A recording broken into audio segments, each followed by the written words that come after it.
y'all, it's Mary, and I'm so excited you're here for this month's topic, which is all about identity. But before we hop into today's episode, we need to be asking the essential question, who am I? This month, we'll explore the ins and outs of what makes us us, and I'll help you come back home to your authentic self. Welcome to the Living Fully Alive podcast with Mary Hyatt, here to help you find your authentic voice, learn how to love yourself, and embrace your life. And now, your host, life and mindset coach, body love advocate, and doTERRA Presidential Diamond, Mary Hyatt. Hey y'all, it's Mary Hyatt, and welcome to episode number 1 of the season 2. Oh my goodness. I am so excited about season 2 because we're going to do something a little different. We're actually going to have a topic for the month because I want to dig deep into some of these conversations about particular topics. And so it's going to be a little bit different than season 1 because you're going to get 2 episodes a month from yours truly.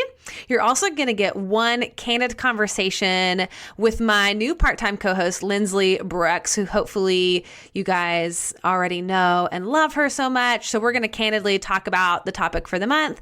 And then Lindsley and I are also going to interview a special guest each month on an aspect of the topic itself. So you're going to hear from a lot of different people, explore the topic from all sides.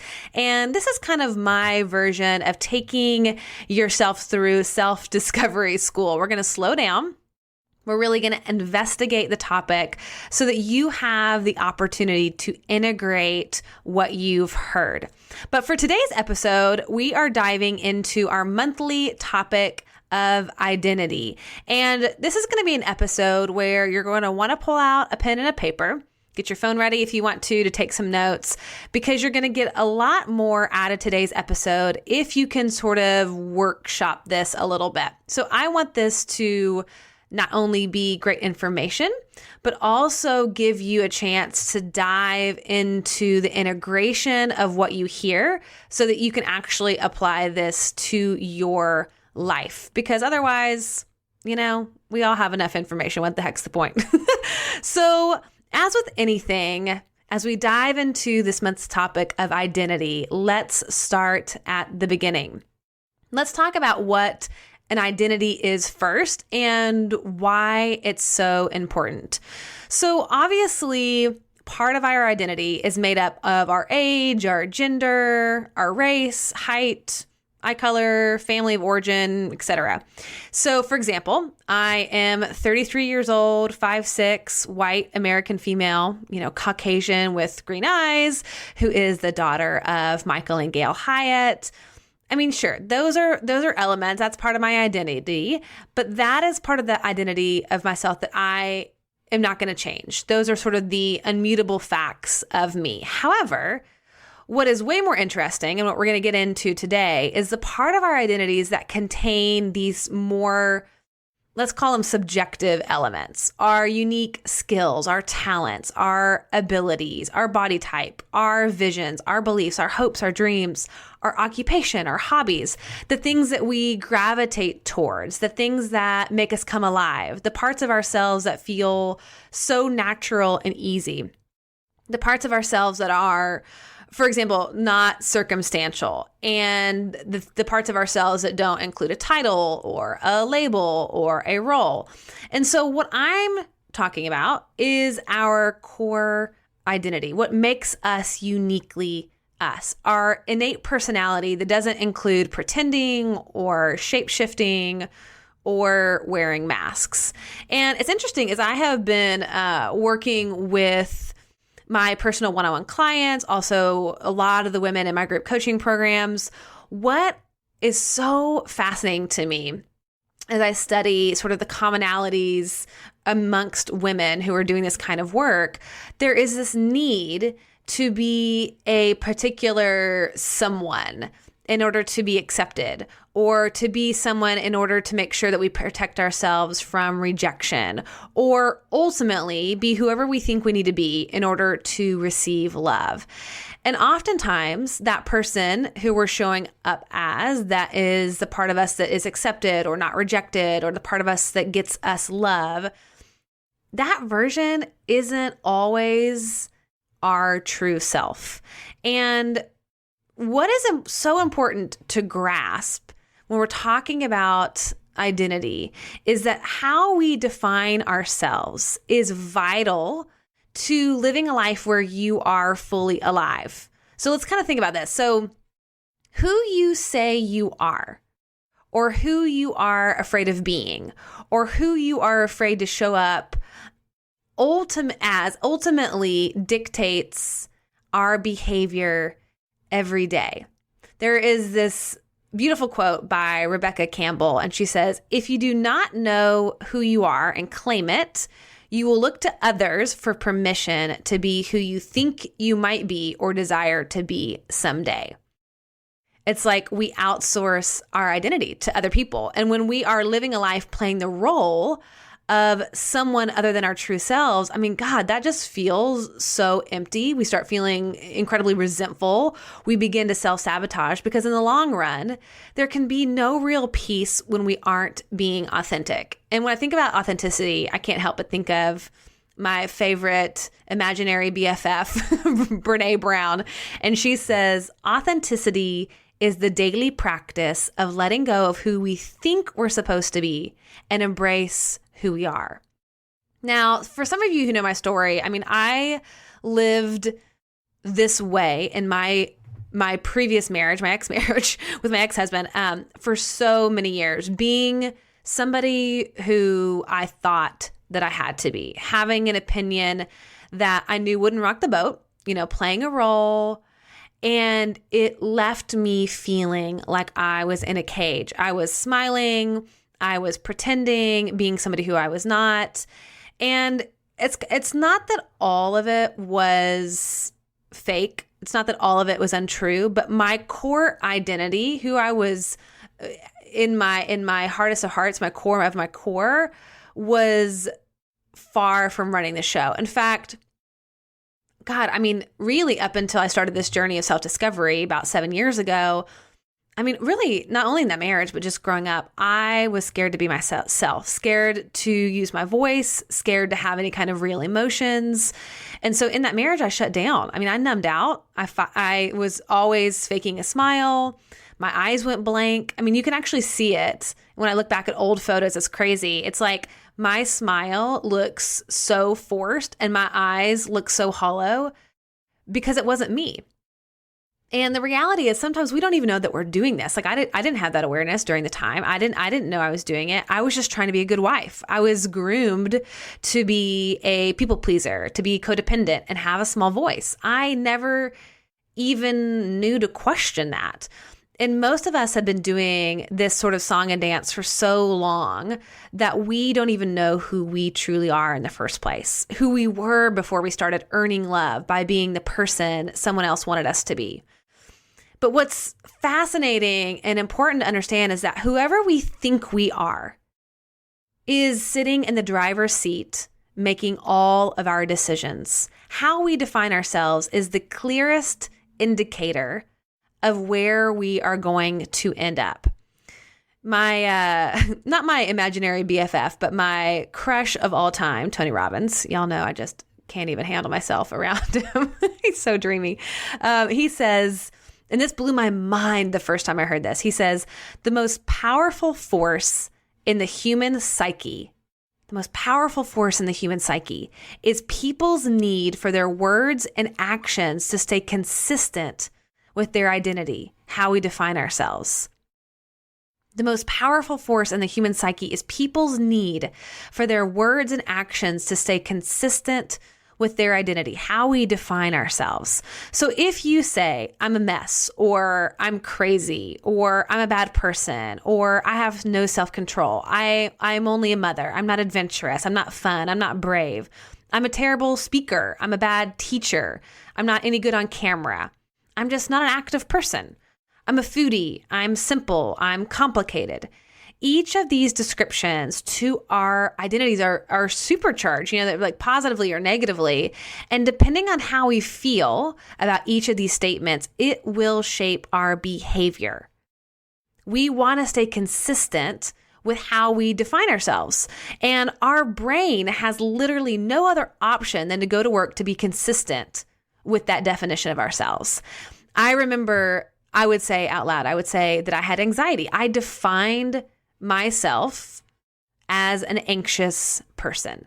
That was fact. I had nothing to do to change it. That was just part of my identity, who I was. So what's interesting about that is if I'm going to say that I have anxiety, that I'm an anxious person, it becomes a part of who I am. I could not have anxiety. Does that make sense? Like I was an anxious person because I was saying I was an anxious person. I had to stay consistent with how I was defining myself. It was almost like a recipe. It's almost like you're saying, okay, brain, here's who you're going to have to be. And we don't oftentimes stop to ask ourselves if we actually want that identity. Like if you were to ask me, do you want to have anxiety? Of course the answer would be no. Like, no, who the hell wants to have anxiety? It's friggin' miserable. It's so terrible. But because I kept reiterating that and affirming that and confirming that as part of my identity, the only option was to have anxiety because that's who I was. It had a lot of weight to it. So here's something you can kind of practice at home. Catch yourself when you start using the words I am and see what comes after that, because that is a great little short phrase, 2 words, I am, to catch when you're defining yourself. So be on the lookout for those words, I am. See how you define yourself to somebody. And that's sort of like a little, snap, like, oh, okay, wait a second. I just defined myself. And then jot these down on your piece of paper or in your journal or on your phone. Ask yourself these 5 questions. This is going to give you the opportunity to slow it down and to decide if that's really true or not. So the first question, once you find yourself saying, I am, and you notice that you're defining yourself in a particular way, first question is this really who I am? Or is it just a mask or persona or whatever, however you would say that? Is this really who I am? Number 2, how old is that identity? How old is that identity? Does it go back to childhood? Is it just been within your marriage, or is it because of a new role that you're playing in your work? How old is that identity? Number 3, third question. Why did I adopt that? Why did I adopt that as part of my personality, as part of my identity? Was it to be loved? Was it to make sure that I didn't get in trouble? Was it for protection or belonging? Why did I adopt that? Because we don't just arbitrarily choose these things. We do them oftentimes out of survival to get love, to earn love. And so this is slowing down the process to eventually offer ourselves self-compassion. Like, well, of course I stayed quiet. Of course I defined myself as this because this happened or that happened, or I was trying to get this, or I was trying to protect myself from that. Why did I adopt that? 4th question, how does it feel? Having that identity, like for me, I'm an anxious person. How does that feel? Well, it doesn't like that. That doesn't feel good. Like I don't like that. That doesn't feel good. How does it feel? And then finally, the 5th question is, do I need to update this? Do I need to update this? And that's probably the most powerful question. Do I need to update this? Like, do I want this to be true anymore?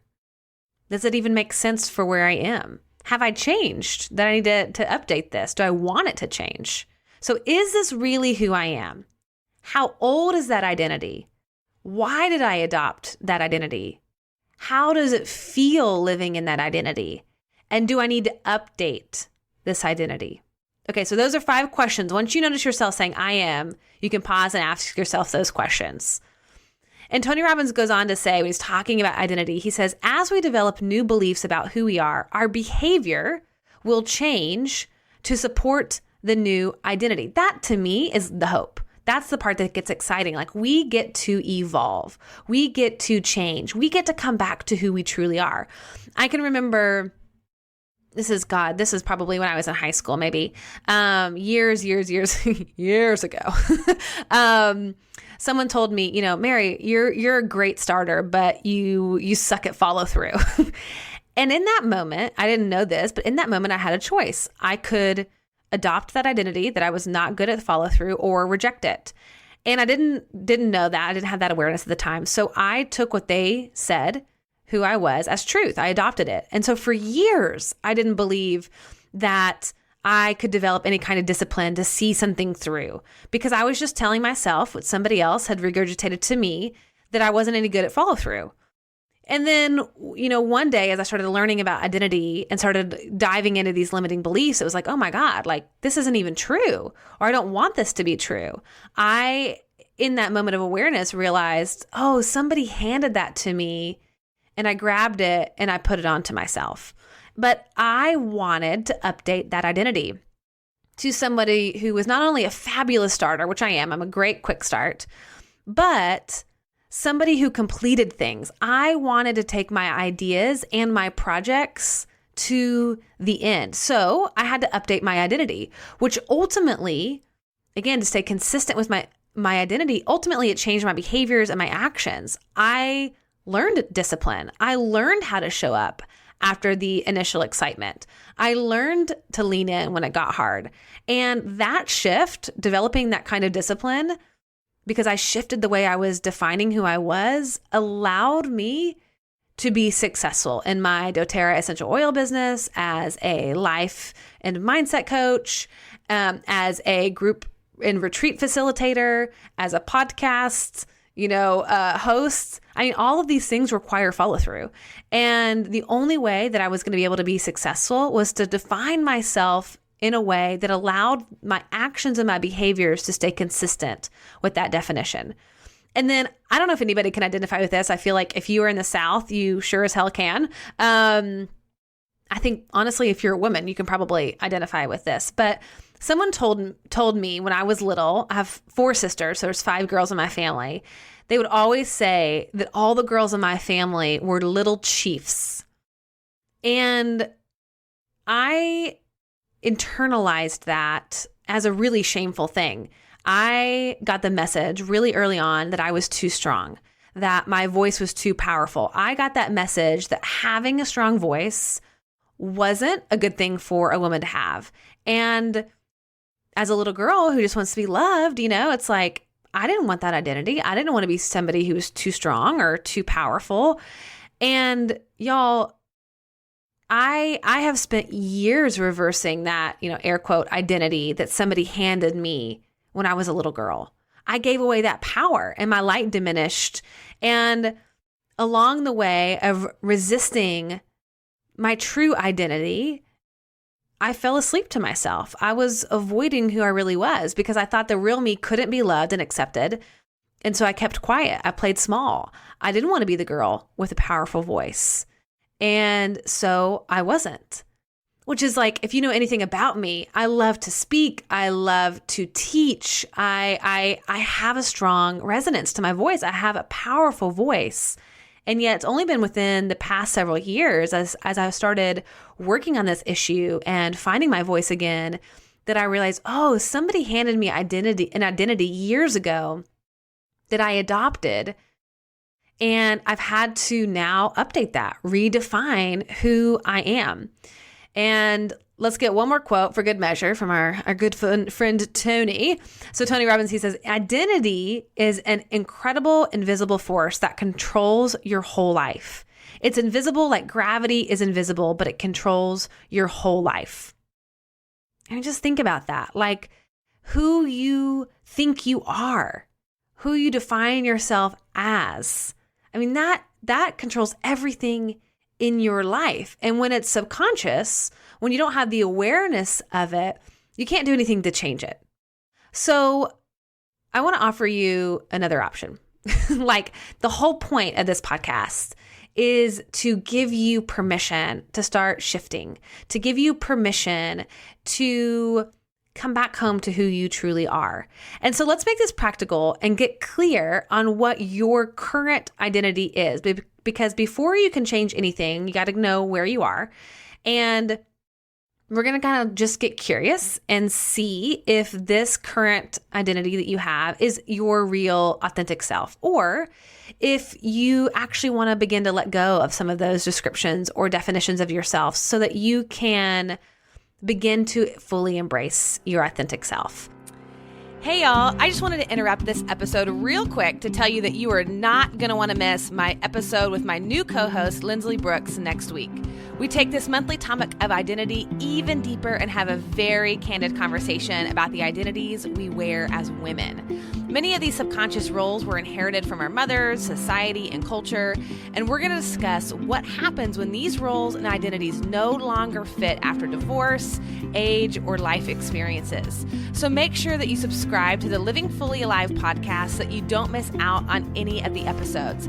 I know emails get lost in your spam folder, so subscribing means my episodes come right to your hand. All right, now back to this week's episode.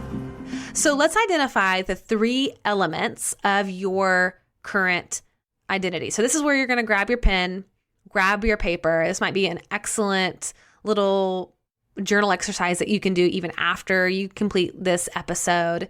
But I really encourage you to slow down and do this, because this is where the transformation happens. This is where we begin to create a life that we love. This is where we begin to take hold of our lives, to own it, to have a say-so. And this leads us to a life where we feel fully alive. Because when we live fully alive, that is when we are our most true, authentic selves. And you can't get there unless you're doing the work. So grab a pen, grab a paper, grab your phone, whatever you want to do. And let's identify these 3 elements of your current identity. So the first element is identifying your primary roles. So what are the primary roles that you play? Mother, girlfriend, wife, Christian, therapist, wellness advocate, manager, business owner, sister, daughter, community activist, trainer. What roles do you play in your life? What are those labels, those credentials? This is kind of where the outside world, this is how they would know you. This is that outer layer of your identity, what you show externally, those labels, those roles, those responsibilities.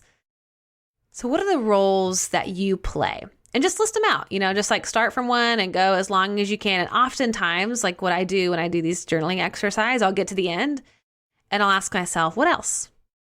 What other roles am I playing? What else? What else? Because oftentimes we just get a little bit lazy and we write 2 or 3 down, but we have a lot of roles that we play. So take the time to just keep asking yourself, what else? What other roles do I play? So that's the first element. The second element is to identify your personality. So this is where it gets fun. But what are those unique elements of your personality? What are your natural talents? What are your natural strengths? And I'm super excited because in episode 3 of this month, we are getting into more of these talents and strengths with our special guest, Kate Pinter. Oh my God, you guys are going to love her. She's amazing. So we'll dive into this even deeper, this personality bit. But what comes easily to you? Are you outgoing? Are you introverted? Are you energetic? Are you lively? Are you reserved? Are you cautious? Excitable? Determined? Are you ambitious? Are you compassionate? Are you intuitive? And this isn't necessarily maybe your ideal, right? This would be like, how do you truly define your personality as it is today? Because I'll give you the opportunity here in a minute to sort of update. We just want to take stock of what is current, how you currently have been defining yourself, because you have to understand where you are to then decide where you want to go. So how would you typically just describe your strengths and your weaknesses? I'm not good at this, or I'm not good at that. Your personality. Now, the third element is you're going to identify your habits and your interests. So we're going to go kind of in a little bit deeper here. So how would you identify your primary habits? How does what you do define you?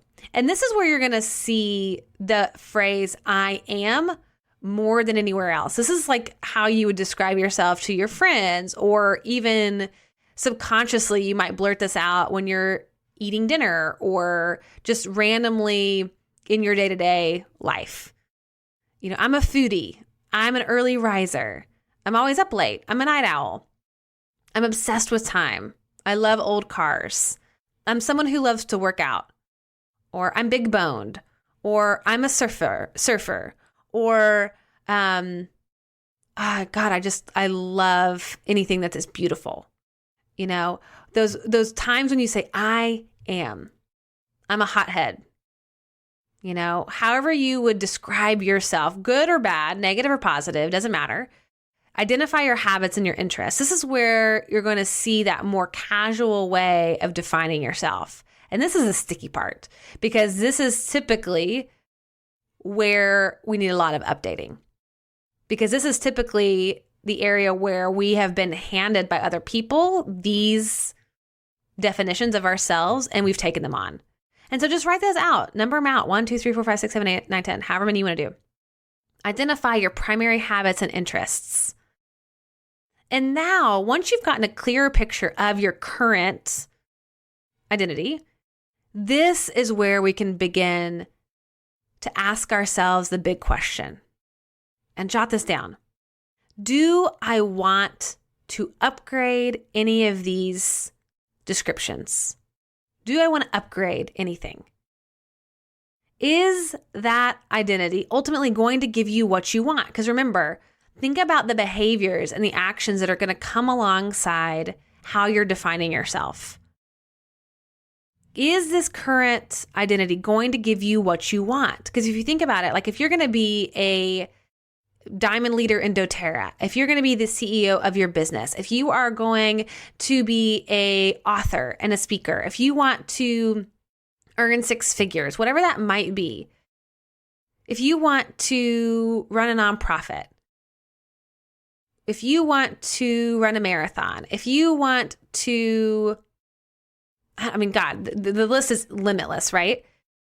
Is your current identity going to give you space and allow for that to take place? Or is your current identity going to limit you?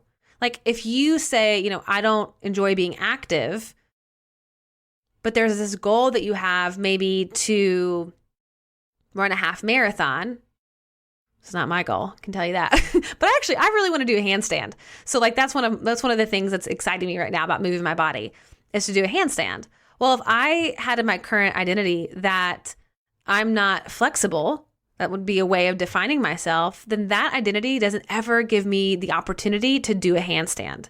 Because in order to do a handstand, I need to be able to believe that I'm flexible. Whether that's true today or not, even just that I have the capacity to be flexible.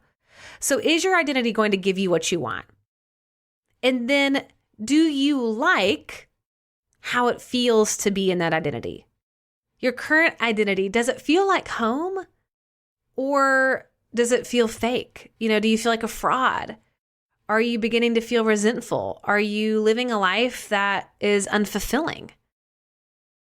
Do you feel lost? Do you not feel like yourself? Do you wonder why you just feel a little empty or numb? And then as you look back over those elements that you've just described, is there any of that you'd want to change? Is there any of that you'd want to change?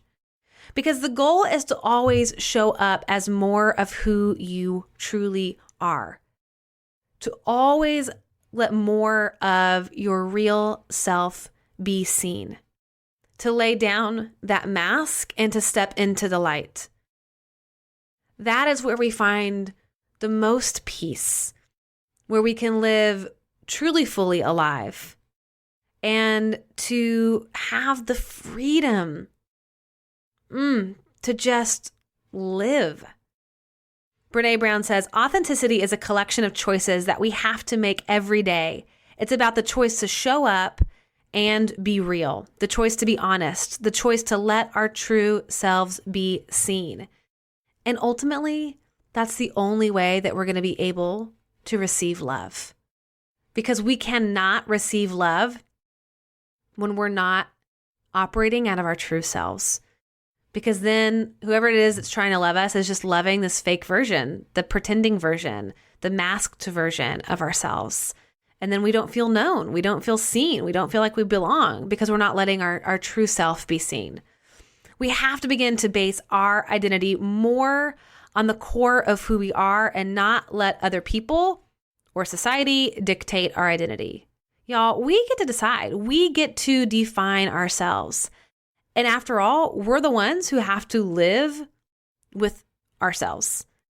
And so when we're out of our alignment with our true identity, we feel it. I mean, you know what that feels like. You feel like you're a fraud, trying to be somebody who you're not. And that wreaks havoc on ourselves.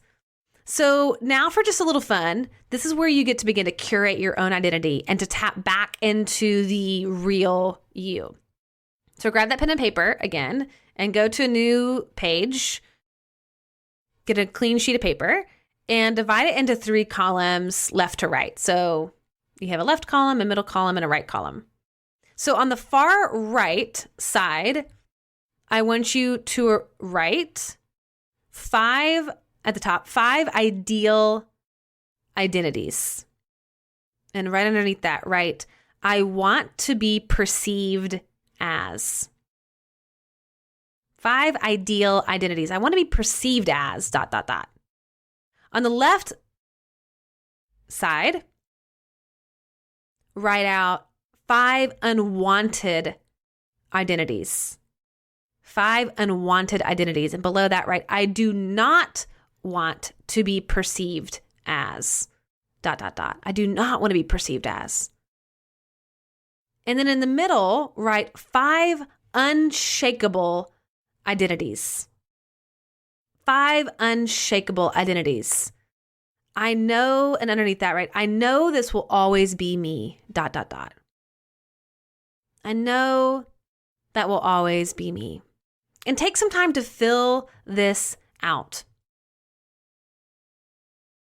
The ideal, the unwanted, the unshakable. This gives you your power back. And this is such a helpful exercise to ultimately really help you begin to shape and intentionally define who you are by your terms. We can begin to get curious about who we are because it's not dependent on our lovability. When we start, essentially falsely crafting our identities to please others, we are just shape shifting to earn love, to get approval, to feel worthy. But there is deep freedom that can come from believing that who we are at our core is lovable. All our little intricacies add up to make us who we are. And that person, me, is lovable. It is safe to be me. The world needs me. I mean, the biggest lie is that we have to change who we truly are to be loved. That is the ultimate sacrifice, sacrificing our authenticity in exchange for love. And it feels miserable. It feels so terrible. But hopefully now you will take some time with these tools to truly own who you are. And if you go to maryhyatt.com/show, I will have the notes on this episode along with all of these questions so that if you didn't catch it now and you want to go back later and journal through these, you can grab them there. So make sure to do that. Take the time to do this because to be able to stand in our power, we have to know ourselves intimately so that we aren't persuaded by someone else's agenda for our lives. And when we don't know who we are, we end up living a life for someone else, wearing a lot of masks to please other people, and ultimately we end up feeling resentful and lost.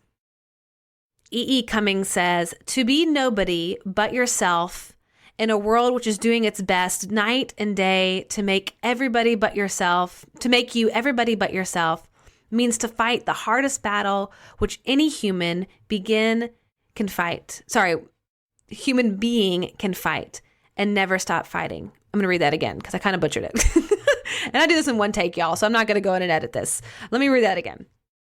To be nobody but yourself in a world which is doing its best night and day to make you everybody but yourself means to fight the hardest battle which any human being can fight and never stop fighting. That is the work, to fight to be our true selves, to walk back home to who you truly are and to stand in that with pride. That is the work. To own our true identity, to release the parts of our identity that are no longer serving us, and ultimately to know that who we are is so incredibly lovable. That is what it means to be yourself.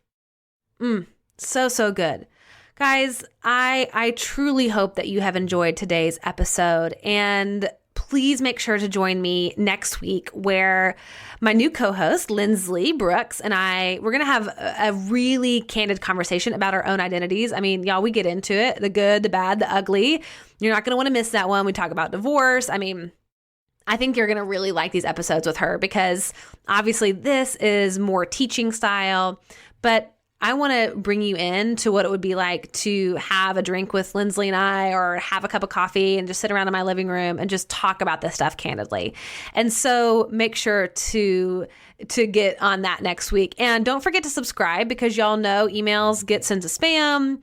The freaking algorithms on social media means you probably won't even see me announce when a new episode comes out. So to make sure that you don't miss out on any future episodes, just hit your subscribe button on whatever platform you're listening to this episode right now. And that way they will come to you automatically, spam free, and you'll always know when I release a new episode weekly. But until then, the purpose of life is to be grateful, to be great, and to be full. I will see you guys with Lindsley next week. Bye. If you loved today's episode, make sure to share it with your girlfriends and invite them into the conversation of identity. And if you want to keep the discovery journey going towards living more fully alive, check out all my past episodes from season 1 of the podcast over at maryhyatt.com/show. Plus, you'll be able to grab the show notes and our monthly essential oil blend recipe that will help you more fully integrate your true identity into your body, mind, and spirit. Again, that's maryhyatt.com/show. See y'all next week. Bye.